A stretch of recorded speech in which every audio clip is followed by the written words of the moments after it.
ताई आतंकी दुष्टों को विनाश करो जो अधर्म में चल रहे हैं, इन अधर्मियों का विनाश करो। असहाय जन है उनकी सहायता करो। कौन सा ऐसा धर्म है जो दूसरे का अहित करके पुष्ट होता हो? वो धर्म नहीं, वो अधर्म है। इसलिए अभी पता चल जाए यहाँ कैंसर है, आपको कटवाने से कैंसर से आप बच जाएंगे, नहीं तो पूरा फैल जाएगा। तो राजी होकर पैसा दे के कटवा देंगे, आप इसे काट दीजिए। एक व्यक्ति से अगर पूरा गाँव नष्ट हो रहा हो, अगर एक जिला एक गाँव से नष्ट हो रहा हो, अगर एक जिला से पूरा देश नष्ट हो रहा हो, तो उसको शासन में ले लेना चाहिए, क्योंकि पूरे जीव बच रहे हैं। तो ऐसे ही जो मलिन स्वभाव के, राक्षसी स्वभाव के, और ये समझते हैं कि मैं धर्म कर रहा हूँ, दूसरों की हत्या करना, दूसरों को पीड़ा देना, दूसरों का विनाश करना, ये राक्षसी स्वभाव कभी धर्म नहीं हो सकता है। इनको शासन में लेना ही धर्म है, इनको शासित करना, इनको दंड देना, यही धर्म है। अगर उसकी हिंसा नहीं होगी तो लाखों को मार देगा वो। हम देश और प्रजा और विश्व शांति के लिए ऐसे अधर्मियों पर शासन करें जो अपनी बात को समझते नहीं है, केवल अपनी मनमानी को धर्म मान करके दूसरों की हिंसा, दूसरों को दुख पहुंचाना, दूसरों को विनाश करना, वो कोई भी हो, कहीं का भी हो, किसी भी धर्म का हो, उनका केवल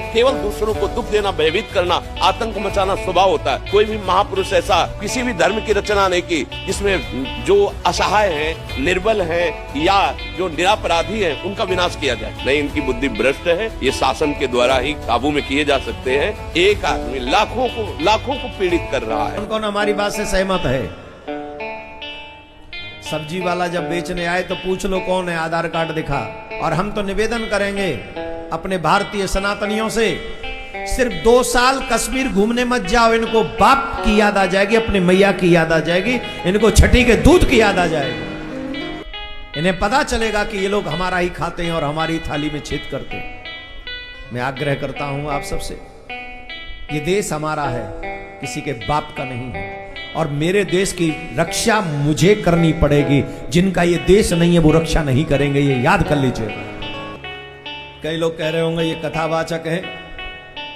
मैं कथावाचक होने से पहले एक सनातनी हूं, कथावाचक होने से पहले भारतीय हूं, कथावाचक होने से पहले जागरूक नागरिक हूं।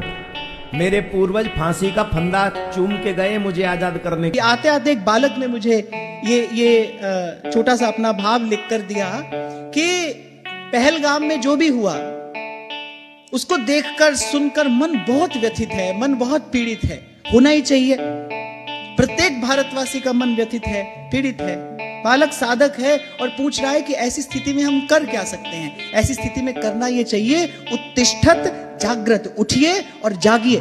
बहुत हल्ला मचा था कुछ समय पहले जब उत्तर प्रदेश के माननीय मुख्यमंत्री श्री योगी आदित्यनाथ जी ने ये कह दिया था, बटेंगे तो कटेंगे। कुछ लोगों ने उनके इस वाक्य की बड़ी आलोचना की थी। क्या गलत कहा था भाई उन्होंने? सही ही कहा था उन्होंने। मैं देखता आ रहा हूं, बचपन से मैं सुनता आ रहा हूं, बड़े बड़े वक्ता, बड़े बड़े कथावाचक कहते रहते थे हिंदू मुसलमान एक हो जाएं, हिंदू मुसलमान एक हो जाएं। अरे मैं कहता हूं इतना प्रयास तुमने हिंदू को एक करने में किया होता तो आज समाज बड़े सुख की स्थिति में होता। केवल 26 या 28 लोग नहीं मरे वहां पर, उन लोगों के पूरे परिवार मरे हैं। एक भयानक स्वप्न अगर कोई देख ले ना तो कई दिन तक वो बेचारा परेशान रहता है, त्रस्त रहता है, पीड़ित रहता है। जिन लोगों ने अपने परिवार के लोगों को, अपने सुहृद जनों को अपनी आंख के सामने इस स्थिति में देखा होगा, वो क्या कभी इस भय, इस पीड़ा से मुक्त हो पाएंगे? तो कोई एक या 28 व्यक्ति नहीं मरे, उन लोगों के पूरे परिवार समाप्त हुए हैं। ये केवल कुछ लोगों पर किया हुआ प्रहार नहीं है, ये भारत की मान मर्यादा पर किया हुआ प्रहार है, ये भारत माता की अस्मिता पर किया हुआ प्रहार है। करने की आवश्यकता क्या है? करने की आवश्यकता यही है, इसी समय बिना एक क्षण गवाए सजग होना चाहिए, सावधान होना चाहिए। हम सब अपने आप को भारत माता की सेवा में लगा एक सैनिक ही समझें। बहुत देश संसार में ऐसे हैं जहां हर घर से किसी एक व्यक्ति को आर्मी की ट्रेनिंग लेना जरूरी होता है। काम आए न आए, but it creates a spirit. वो उसके अंदर एक भावना का विकास करती है। मैं एक फौजी हूं, देश की रक्षा मेरा कर्तव्य है, ये भावना का विकास होता है उसके भीतर। जैसे कई बार मैं कहता हूं ना, आपको कोई शस्त्र चलाना आता हो, कभी चलाने की आवश्यकता ना पड़े, लेकिन आपको चलाना आता है तो आप में एक आत्मविश्वास होगा। कभी कोई प्रतिकूल परिस्थिति आएगी तो आप जूझने से डरेंगे नहीं, घबराएंगे नहीं। अंग्रेज आए, उन्होंने हमारी गुरुकुल शिक्षा पद्धति खत्म की। उन्होंने हमको क्या सिखाया? आपको सिर्फ यस सर करना है, जी हुजूर करना है। उन्होंने छीन लिया हमारे हाथ से हमारे दिव्य शस्त्र भी और शास्त्र भी, और हमको अपनी विचारधारा का नौकर बनाकर छोड़ दिया। और हम बड़े गर्व से उस नौकरी को पाल रहे हैं, हम बड़े गर्व से उस नौकरी को पाल रहे हैं। अपने धर्म, अपनी सभ्यता, अपनी संस्कृति के प्रति क्या समर्पण है हमारा? कह रहा हूं ना मैं, माथे पर तिलक लगाने में तो हमको शर्म आती है, हमको संकोच होता है। कोई क्या कहेगा? दफ्तर कार्यालय में जाएंगे, माथे पर तिलक लगाया है, कोई क्या कहेगा? ये बताता है, ये क्या बताता है? ये सब हमारे हृदय की दुर्बलता का सूचक है। तो खैर, जिस बच्चे ने मुझसे पूछा, मैं तो कहूंगा बेटा, आप जैसे प्रत्येक व्यक्ति को, हमको, आपको, सबको सजग हो जाना चाहिए, सावधान हो जाना चाहिए। अपने जीवन में अपने स्वधर्म को धारण करना चाहिए। स्वराज्य की नींव में स्वधर्म है। अपने जीवन में स्वधर्म को धारण करना चाहिए, गौरव और गरिमा से धारण करना चाहिए, दूसरों के लिए प्रेरणा स्रोत बनना चाहिए। तभी कहता हूं आपसे, यज्ञोपवीत होता है ना जब बालक का, तो उस यज्ञोपवीत संस्कार के साथ सूर्य गायत्री का तेज उसके जीवन में आता है, उसके जीवन में तेजस्विता का आधान होता है। संस्कारहीन तो पशु है भाई। भारत भूमि की विशेषता क्या है? यही तो यहाँ की विशेषता है कि यहाँ जन्म से लेकर अंतिम समय तक ये यात्रा संस्कारों के साथ आगे बढ़ती है। वो जो अंतिम घटना इस शरीर के साथ घटती है ना, उसको भी हम लोग अंतिम संस्कार कहते हैं। जीव अभी गर्भ में आता है तो गर्भाधान संस्कार होता है, वहां से लेकर अंतिम संस्कार तक यात्रा संस्कारों के साथ आगे बढ़ती है। और वही संस्कार हमने छोड़ दिए। कहां जीवन में तेज रहेगा, कहां जीवन में ओज रहेगा, कहां जीवन में बल आएगा?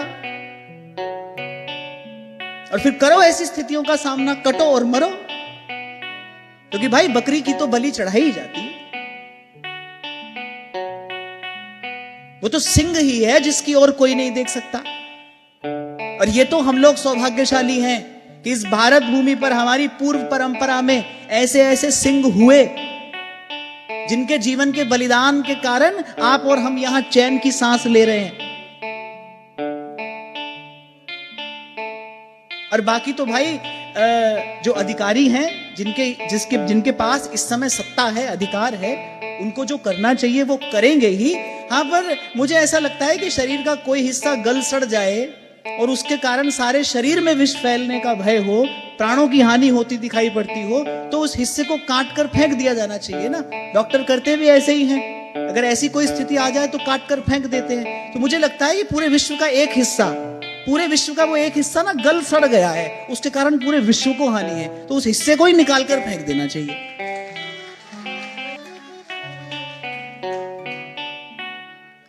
क्योंकि कल यहां से जाने के बाद जब मैंने 2-3 वीडियो क्लिप्स देखे तो मुझे लगा कि भाई ये कुछ लोग नहीं गए, उनका पूरे का पूरा परिवार अब जीवन भर इस पीड़ा में रहेगा। कौन उनको इस पीड़ा से मुक्त करेगा?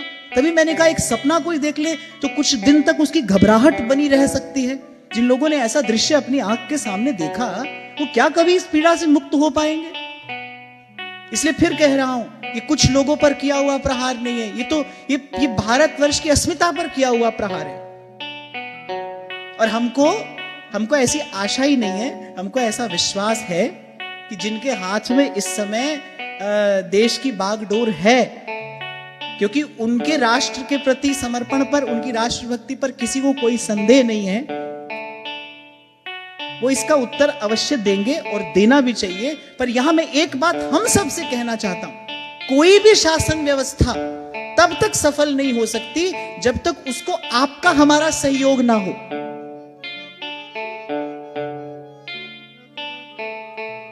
कोई भी शासन व्यवस्था वो तब तक देश में सुख, समृद्धि, शांति लाने में सहयोगी नहीं हो सकती, सफल नहीं हो सकती, जब तक आपका हमारा सहयोग उसको ना हो। आज ये प्रसंग आया है तो मैं कहते हुए आगे बढ़ूंगा, हम लोगों में अगर अभाव है ना तो एक सेंस ऑफ बिलोंगिंगनेस होती है कि मेरा देश है। हम लोगों के भीतर इस बात का बड़ा अभाव है। अपने घर का कचरा उठाकर किसी और के घर के आगे हम डालते हैं। मुझे जीवन में एक बार विदेश जाना पड़ा। सिंगापुर गया था मैं कुछ साल पहले। एक घटना, वहां से आते आते वापस लौटते समय फ्लाइट से कुछ देर पहले एक घटना ऐसी घटी जिसके कारण मुझे लगा भाई यहां आना व्यर्थ नहीं गया। कुछ परिस्थितियां थी, मुझे जाना पड़ा। तो मुझे बचपन से आर्चरी का बहुत शौक है और वहां पर बहुत अच्छे आर्चरी के इक्विपमेंट्स मिलते हैं। तो हमको आना था फ्लाइट से थोड़ी देर पहले। हमने सर्च किया एक जगह पर कि वहां पर बहुत अच्छे बो एंड एरो मिलते हैं। तो मैंने कहा भाई मैं यहां से ही लेकर जाऊंगा। तो हम वहां पर गए। एक 65-70 वर्ष का वृद्ध व्यक्ति उस दुकान का मालिक था। मुझे फ्लाइट पकड़नी थी, थोड़ा सा समय था मेरे पास। मैंने जल्दी से जो मुझे चाहिए था मैंने पसंद किया और मैंने कहा आप इसको पैक करके दे दीजिए। उसने कहा नहीं ऐसे नहीं दे सकता हूं मैं, you need 45 minutes at least, आपको कम से कम 45 मिनट मुझे देने पड़ेंगे तभी मैं आपको ये दूंगा। तो मैंने कहा अरे मैं आपसे चीज ले रहा हूं, आप जो मांग रहे हैं मैं आपको पैसा देने को तैयार हूं, आपको मेरे 45 मिनट क्यों चाहिए? बोले नहीं पहले मैं आपको इसको चलाना सिखाऊंगा, इसको कैसे इंस्टॉल करना है ये सब मैं आपको सिखाऊंगा, क्योंकि यदि यहां से जाने के बाद आप ये नहीं कर पाए तो आप वहां जाकर कहेंगे सिंगापुर गया था और वहां के किसी नागरिक ने मुझे लूट लिया, आप मेरे देश का नाम बदनाम करेंगे, ऐसा मैं नहीं होने दे सकता। इसको कहते हैं सेंस ऑफ बिलोंगिंगनेस। मेरा देश है, इसका सम्मान मेरा सम्मान है, इसकी सुरक्षा मेरी सुरक्षा है। और मैं बहुत सोच समझ कर ये बात कह रहा हूं। कितने भी पुरस्कार, कितनी भी बड़ी राशि आप क्रिकेटर्स को और आप फिल्म स्टार्स को दीजिए, आपको लगता है कि वो आपको एंटरटेन करते हैं, वो आपके मुख चेहरे पर मुस्कान लाते हैं, आप उनको दीजिए, आप उनको बड़े बड़े सम्मान दीजिए, पर मेरी दृष्टि में वस्तुतः सम्मान के अगर कोई अधिकारी है ना तो वो सीमा पर खड़े जवान है। अगर वस्तुतः सम्मान के अधिकारी है ना तो वो है, उनको जितना सम्मान दिया जाए उतना सम्मान कम है।